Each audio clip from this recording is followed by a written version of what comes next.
Well, good afternoon and welcome everyone to the Trifecta Networks and Abacode webinar. Thank you for joining us today for a short presentation around the SolarWinds Breach and some best practices around security and compliance services. A few housekeeping items before we begin. We will have the lines muted, but please use the Teams chat function for any questions that you may have. We'll hold time at the end for the webinar to cover any of your questions. We will make this recording overview available. Let us know if you want to receive it, and let's begin. So first of all, I would just want to start with a Trifecta overview, if you don't mind. This is just in case you're new to our organization or our solutions. We offer full life cycle of technology, products, and services, and I'd like to just review those real briefly for you in the next slide. On the product side, we offer both authorized OEM solutions and our unique certified pre-owned Cisco solution offering. Our authorized lines cover most of the OEMs in the industry, including Juniper, Palo Alto, Fortinet, HPE, Extreme, and many more. Our service offering is very robust. It starts with the audit and pre-sale services, full implementation services, consulting services, warehousing services, our third-party maintenance offering, and full ITAD services and buybacks. Now, relevant to today's conversation is our next generation managed cybersecurity and compliance services that are powered by Abacode. We look forward to speak to you at any time in any ways that Trifecta can assist you or your organization, and we'll reach out to you and let you have more information about our organization. So with that, I'd like to introduce our speaker for today. I've known Jeremy for over 15 years. Jeremy is the Chief Technology Officer with Abacode, one of the strongest security organizations in the US. As I've mentioned, Trifecta and Abacode have a strategic partnership for our security and compliance services and ongoing security and compliance managed services. Jeremy has 30 years of experience in cybersecurity and delivering solutions for both government and the private sector. He's an adjunct professor at the University of South Florida, founder of the USF White Hatter Computer Security Club, and teaches courses in cryptography, network security, ethical hacking, digital forensics, investigation, and wireless security across the board. He's one of the top cybersecurity professionals in the industry, and I really enjoy working with him. So with that, let me turn it over for Jeremy for a great overview. Oh, you, Jeremy. Thanks a lot, John. Really appreciate that. Very humbled and honored to be with you this afternoon and tell you a little bit about our organization, Abacode. We are a next generation managed cybersecurity and compliance provider. As John said, partnered with Trifecta to provide complete managed programs where we would come in and be essentially a part of your organization managing all cybersecurity and compliance. We can also show you through cost calculator how that's a cost savings versus hiring people to do that type of work. We'll make sure everything we do aligns with the best practices framework. We do work across all industries, government contractors, but also finance, education, healthcare, and any place where there's compliance mandates, or even if there's not one in your industry sector, we can help you align with best practices regardless.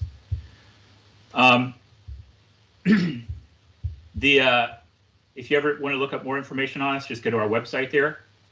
The topic for today is, we're talking about the SolarWinds Breach. You may have heard about this in the news recently, and we'll get into that a little bit more. But the idea is it hit some of the finest cybersecurity companies that are out there.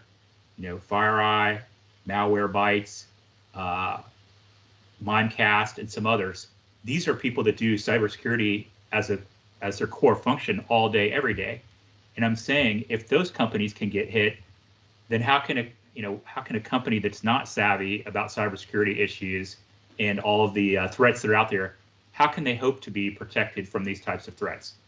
Well, the answer is, we're going to give you some ideas. We're going to give you some possibilities of a managed service that can help keep you protected from these threats in the future. So let's take a look first at over the last year. We experienced a lot of changes with COVID and the work from home environment. And let's look at how that's really changed the entire landscape that we have to protect. So we used to have this kind of notional view of a kind of this castle, right? And there's gates around the castle, and there's moat one way in, which is through the firewall. So you had this protected perimeter that you had, that you could well define, and everybody worked inside this protected perimeter. Now, I have to say that idea has actually been going out the window for the last few years as we've migrated things into the cloud, as we're using software as a service and so forth, adding in mobile users and wireless and all that. The perimeter's gotten pretty fuzzy, but even more so in the last year, where now, as you can see here, we're doing most everything on Teams or Zoom or collaborative tools. People are working from home. You can't imagine how much is accomplished on social media, for example. Companies will use, say, LinkedIn for their HR and hiring. They'll use, Twitter and Facebook for help desk support and public relations. And a lot of these systems are not run by cybersecurity professionals. I would say they're, quite the opposite. They're amateurs, in the marketing department, where there's no, cybersecurity overview or access control being run by IT security professionals. So these, the majority of the problems are outside the firewall now.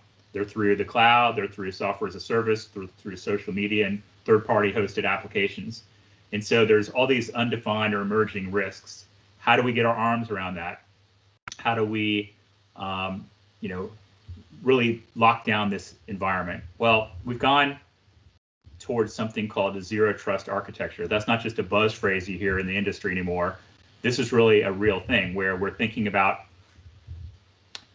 the odds are there could be a trusted user, an insider that's given privileges on the network that is operating from an environment that's not very secure, right? Because they're outside the trusted, protected perimeter. Or there could be an attacker who's already gained a foothold in your environment. This is often the case. If we get called in, unfortunately for digital forensics and investigations with companies, we'll find out on average the attacker's already been in their system for 270 days undetected, because they just didn't have any visibility into what was going on. But that's the new normal. When the Navy builds ships, those ships have to reach their destination even if they sprung a leak, right? So they're going to have safeguards in place to, each bulkhead is cordoned off so that ship can reach its destination. It's the same way with your environment now, with your enterprise.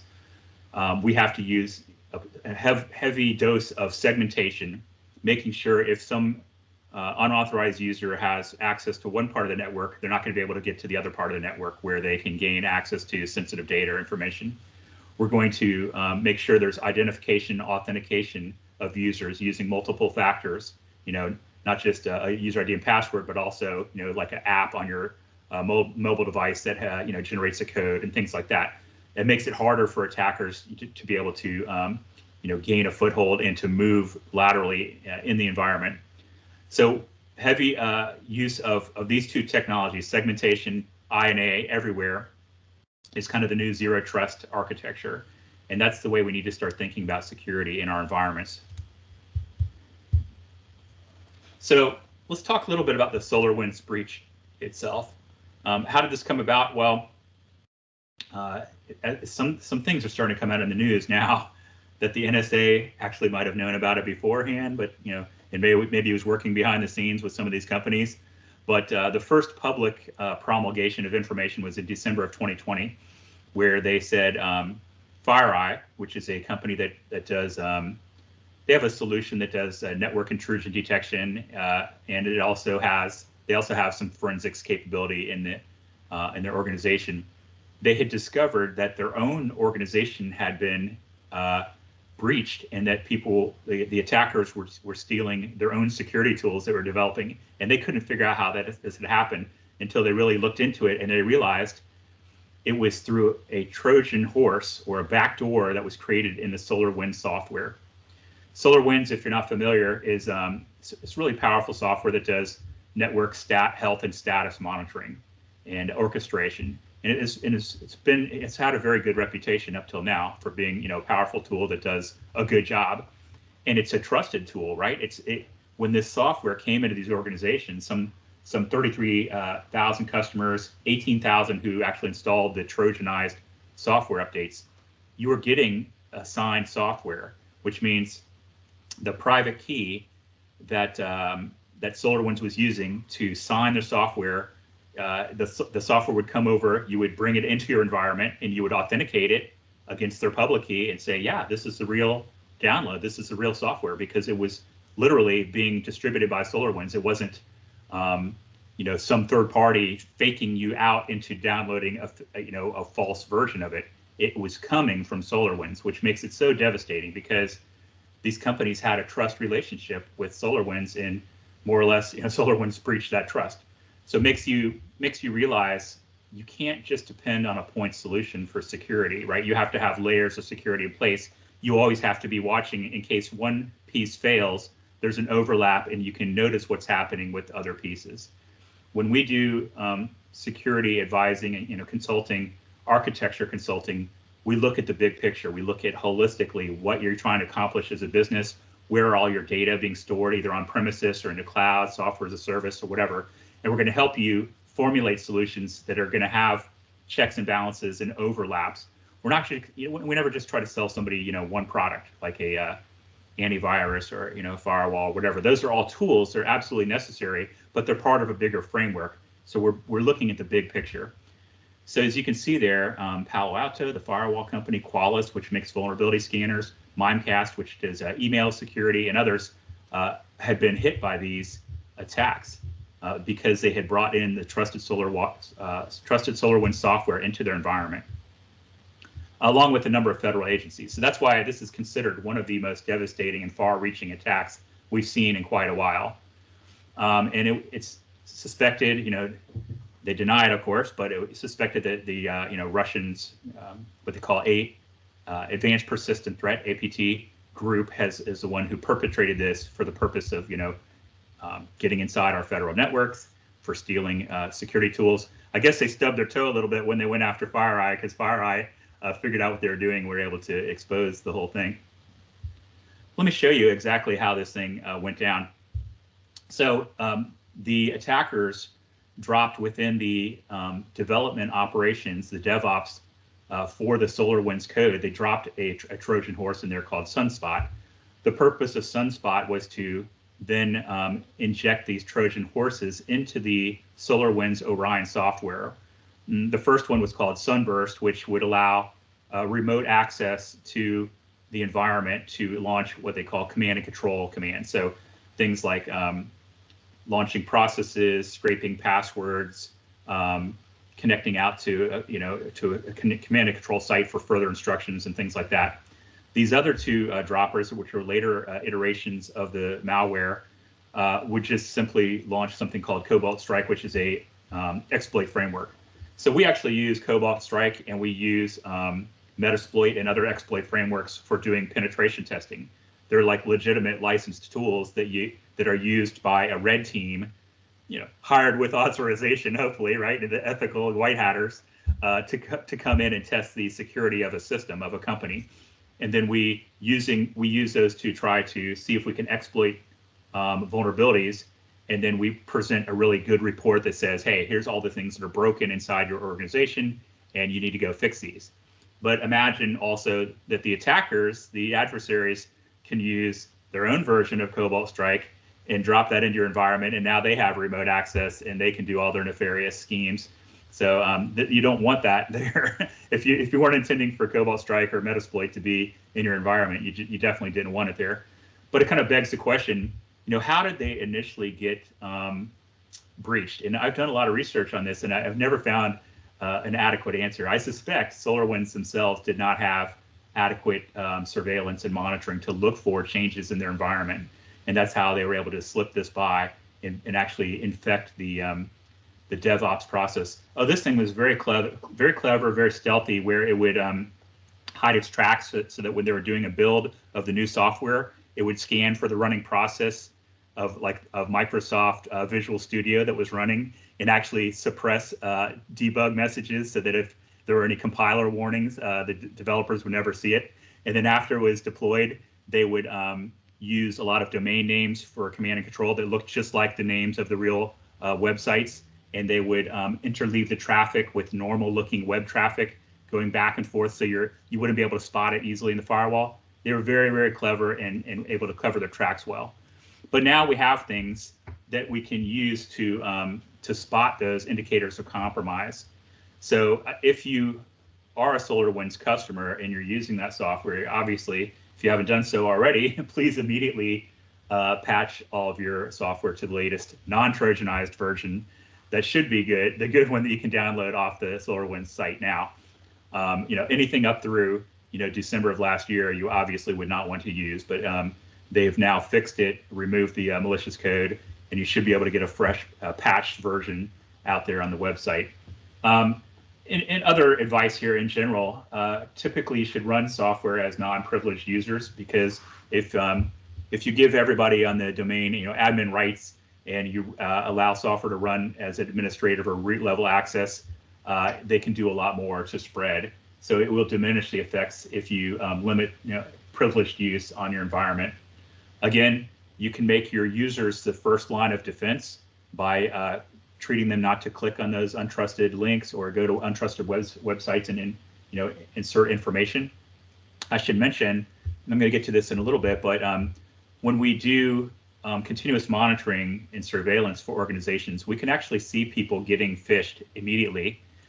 The way we do that is we can see network traffic going out to a unencrypted website.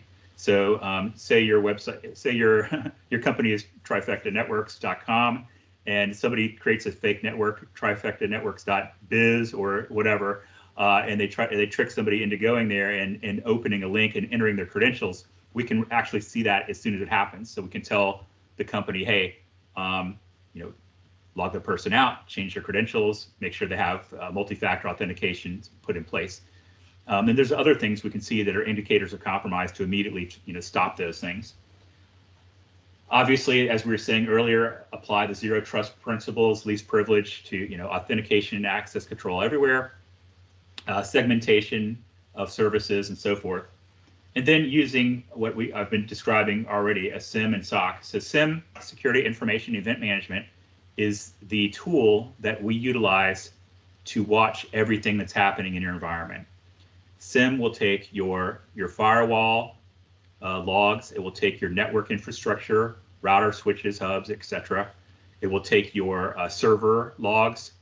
It will take your cloud security logs. It will take your even software as a service. In some cases, for example, Duo, Okta, and some of these two-factor authentication tools that are out there, we can feed data from that into the SIEM. So it aggregates all of this data into one place. Then it runs these pre-configured correlation rules on there, something like 30,000 out of the box, and the thing's getting updated all the time with a threat feed. Every 15 minutes, as new threats emerge, it's getting updated, looking for indicators of compromise. Now, as you can imagine, this is a noisy system. A SIEM, Security Information Event Management, is always generating alerts based on things it looks like are trouble or security relevant events in the enterprise. So you can't. It's not something that you can even expect to be able to manage on your own. For example, there's a company we work with. When we first started engaging with them, they had a SIEM in place, and we asked if we could log into their console to look at the alerts, and there were 90,000 unattended alerts. So they had bought this noisy box that does stuff, but nobody to watch it. So you really need a team behind it, is what I'm saying. And that's where the SOC, the Security Operations Center, comes in place. These are analysts that are watching the SIEM around the clock and put together a run book with your organization that if they see an alert happening, they'll escalate it in regard to a certain incident response protocol. And if it's something that's just a false positive, we can triage that and turn it off. But something that really needs to be looked at, we're going to ask the difficult questions and try to run that issue to ground. For example, we deployed a SIEM for a company recently, and as soon as we plugged in the SIEM, we saw a system that was that had a brute force password guessing attack. In looking into that further, the SIEM reported the issue, brute force password guessing attack on port 3389, which was remote desktop protocol. it was coming from Russia, of course. And so somebody was pounding on this remote desktop, service, trying to get in by brute force guessing of the password. And so the deeper issue, of course, is we had to ask the architecture issue. Why are you not whitelisting this to one trusted IP? Why are you letting anybody connect from anywhere in the world? Why are you allowing unlimited connection attempts and password attempts without locking out the person and things like that? So why are you not running this through a VPN, SSL VPN or protected bastion host? We asked the deeper dive questions to get to the bottom of this thing, and so we were immediately able to address the issue and fix it. But we had to ask. It all started with the SIM alert that alerted us to what the issue was. Well, I've heard it said, this is great. I don't want to spend a lot of money on this. Security is kind of expensive. Running everything according to a best practices framework sounds kind of pricey. Maybe I'll just go buy cyber breach insurance, and then I'll just be kind of covered. Well, I definitely advise that you should have cyber breach insurance. We carry it ourselves, and we're going to do everything possible to protect the environment and to detect and respond if anything happens. But I see cyber breach insurance as a safety net. But it doesn't replace the things you need to do to prevent these actions from happening. And for one thing, to even get a policy, when you're filling in that application, there's some due diligence and cybersecurity basics that you need to have in place as an organization. If you don't have those, you won't even get the policy, or the underwriting will be, your premiums will be a lot higher. They'll be a lot more expensive. Furthermore, if they come in and you've had a breach and they find out you weren't actually doing the things that you claimed you were doing in the in the application, they won't pay out on the claim. And the third thing is we've seen recently that they've in the courts, they've gotten it where they don't have to pay out, the insurance companies don't have to pay out on a breach claim if they can show that it was perpetrated by a nation state, because then it's considered an act of war and they're absolved from having to pay out. So there's a lot of reasons why you might not get a full payout from your insurance coverage. So I wouldn't use that necessarily as a cure-all for your cybersecurity approach. It's a safety net that you should have in case in case you possibly miss something. But the best approach, of course, is let's have a proactive approach. Let's look at the business mission I'm trying to accomplish in my organization, and let's tailor a complete managed program that's going to address the issues that we need to stay safe.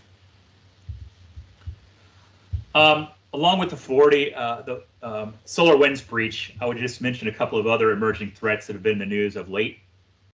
There have been joint briefings on these from the FBI and Homeland Security.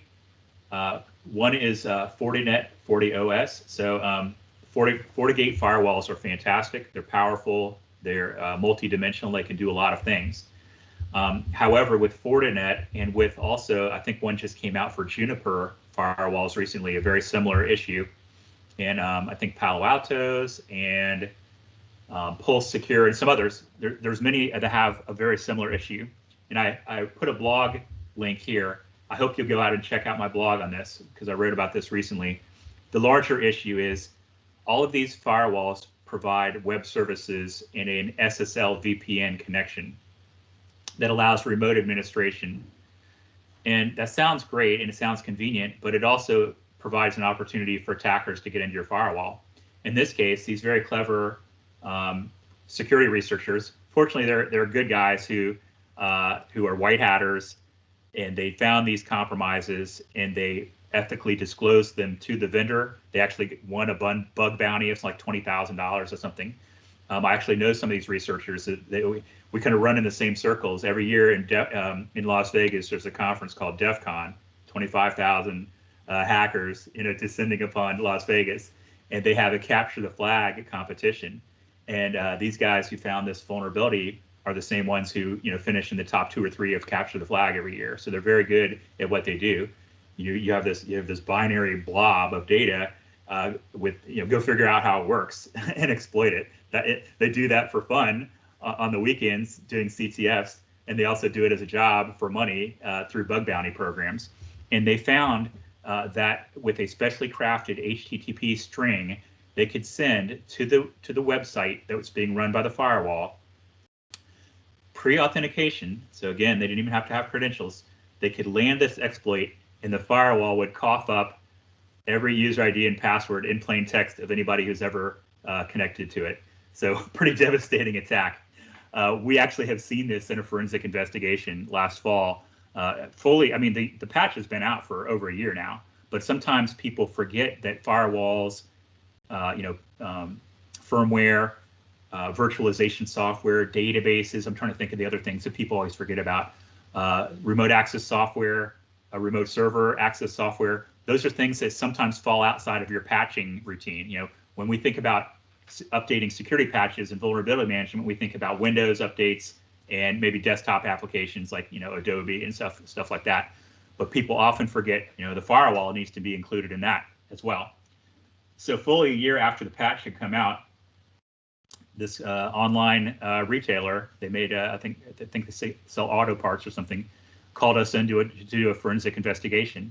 And while we were trying to help them clean up and remediate and recover from this attack, they just kept getting owned over and over again until we figured out it was this this out-of-date software on the firewall kept allowing the attackers to get in and have access to the solution. So once we updated that, then that fixed the problem.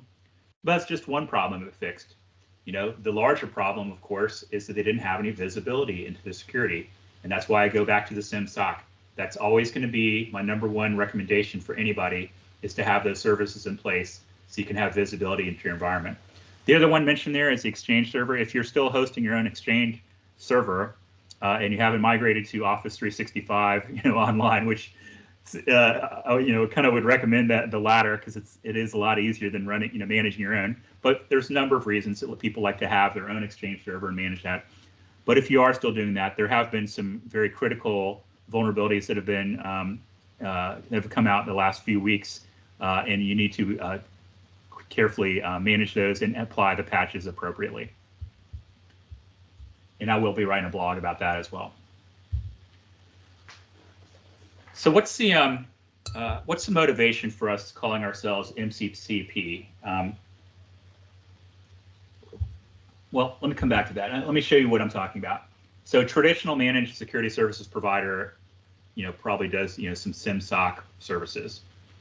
The modern one will actually augment that with cybersecurity and compliance services integrated into a single offering.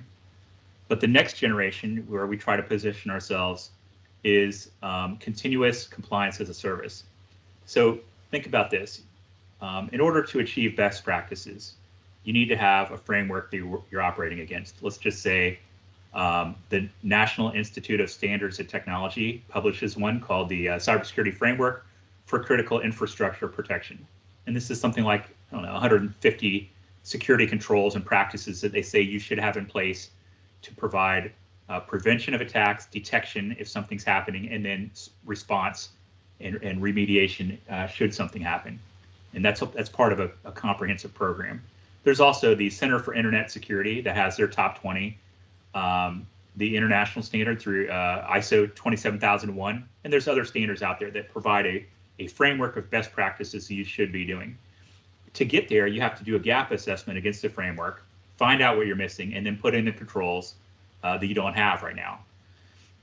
That's where we operate, but compliance is not a one-time fire and forget type thing. It's a continuous thing where you have to honestly continue to collect these artifacts over time. So we'll actually help set up a portal where we'll collect these artifacts, keep them updated and maintain. So if something goes out of compliance, like something, let's say, has to be collected on a yearly basis, we'll alert on that and assign it, you know, to be collected. So that thing's always up to date. So if you ever had a third-party auditor come in and ask, you know, for evidence that you're keeping your compliance up to date, you can provide it.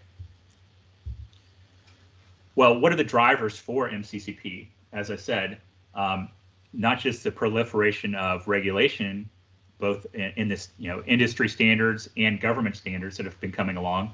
You know, California has CCPA, the California Consumer Privacy Act, New York Shield, Nevada, 17 other states have pending legislation for privacy, including the state of Florida, where you're going to have to show compliance if you're collecting any private data on people, that you're protecting that data to a certain extent.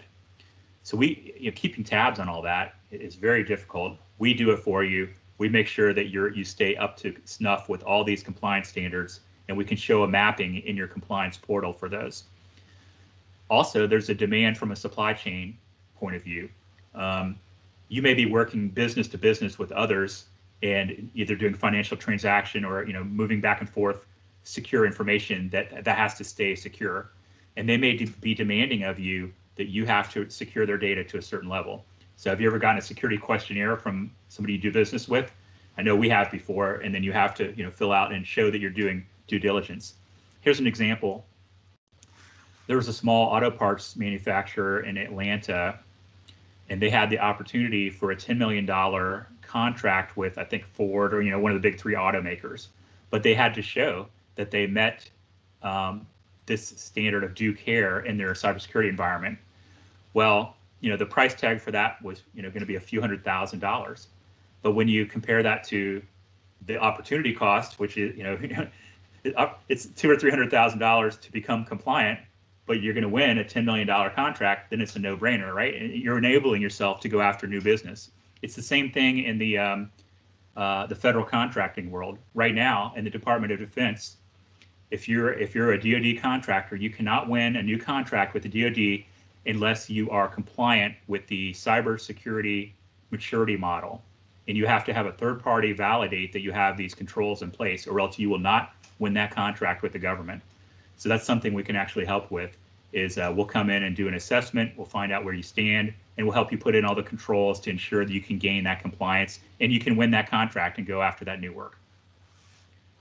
Plus, the ever-increasing complexity of the vendor scape out there. When we go to RSA conference or Black Hat briefings or any of these, you see 500 vendors selling things.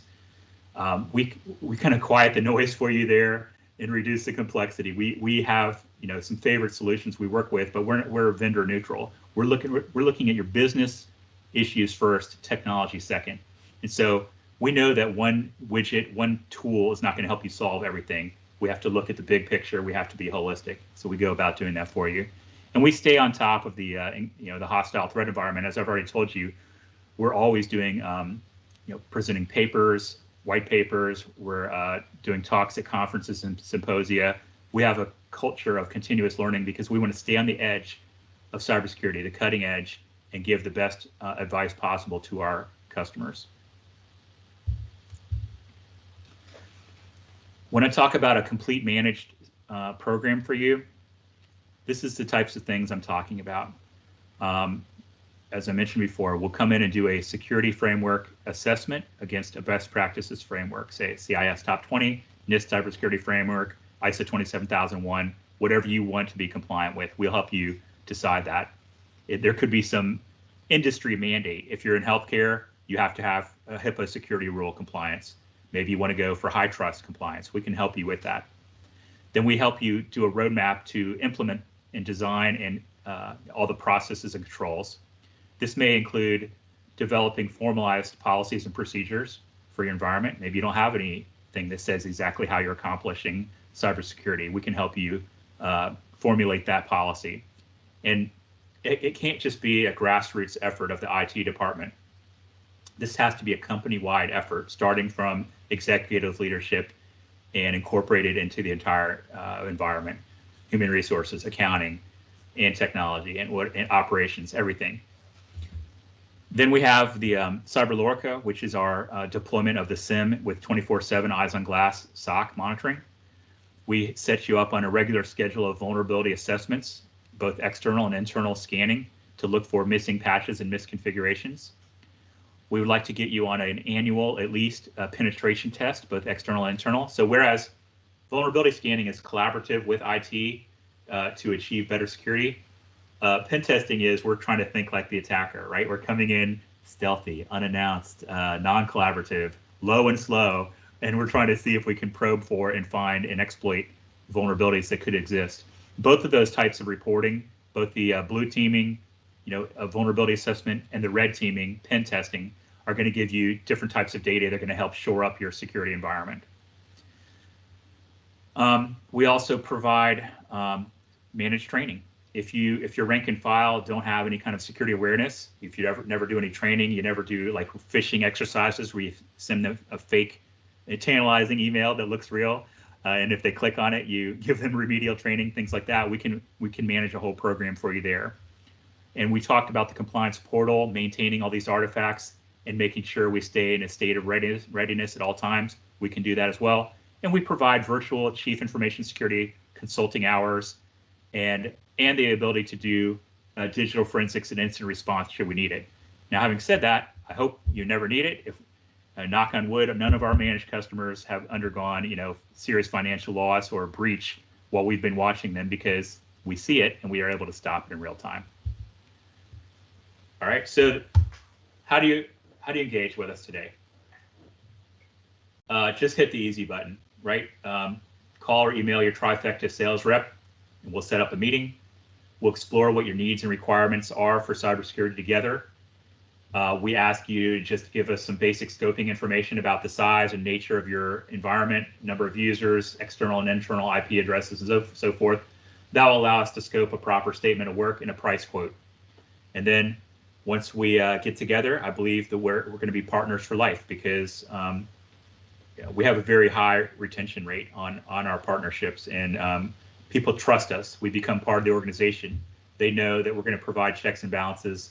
We're going to always have their back, and we're going to give them the best possible customer service. So with that, I would like to open it up for questions.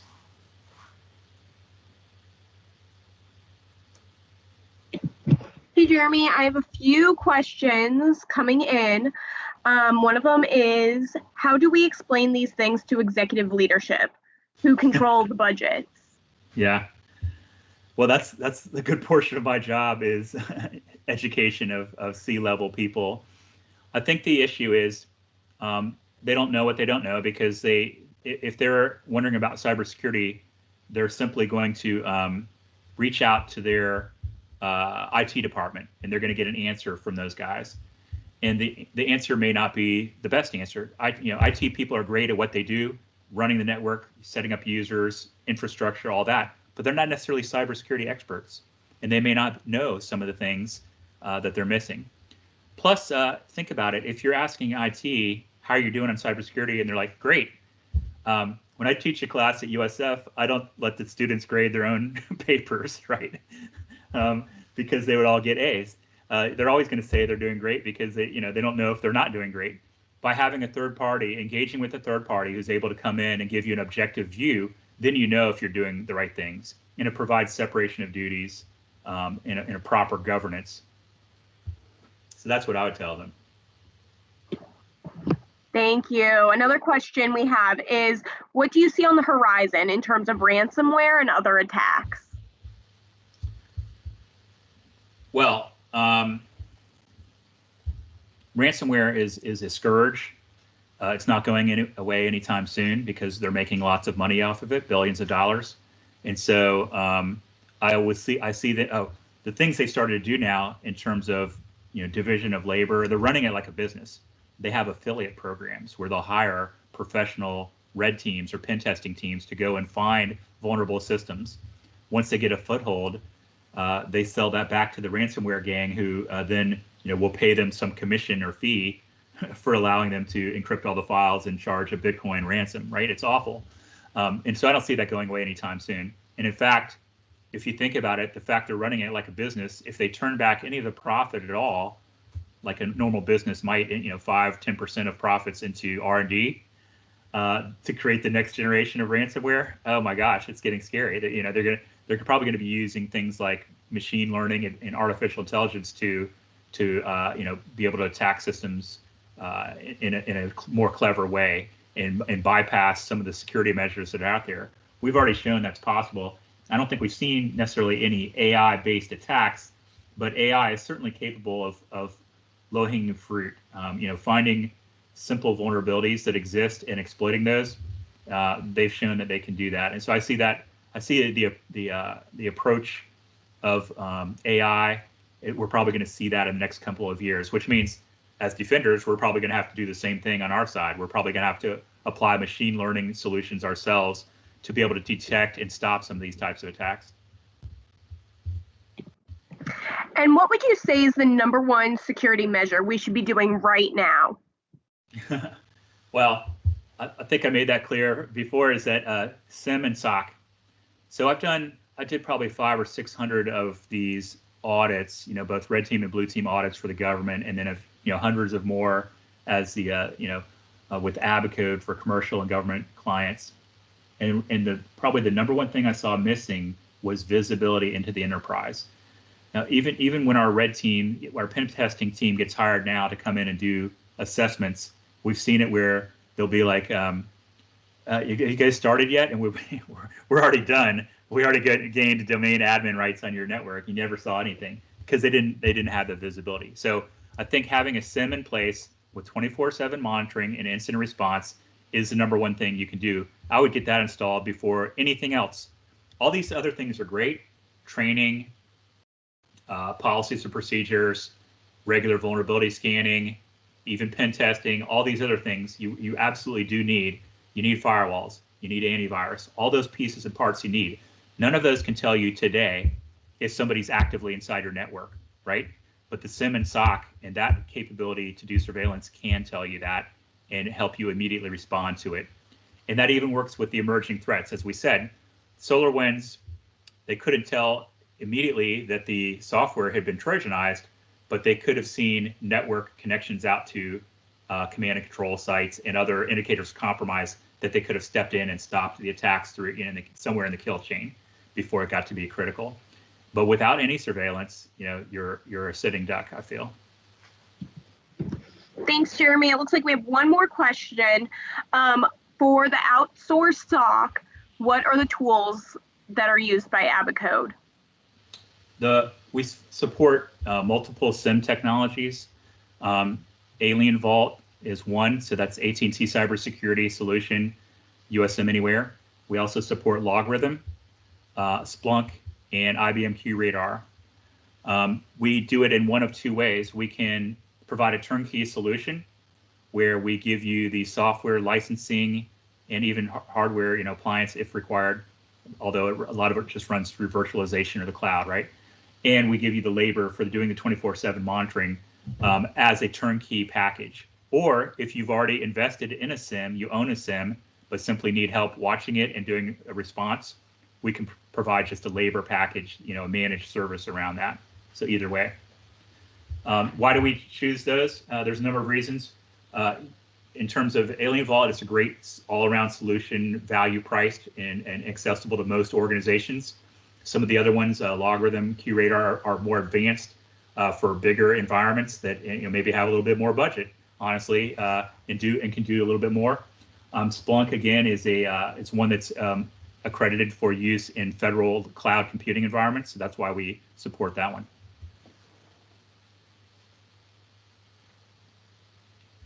Okay. Okay, great. Thank you. Well, back to you, John, I guess, right, for the wrap up.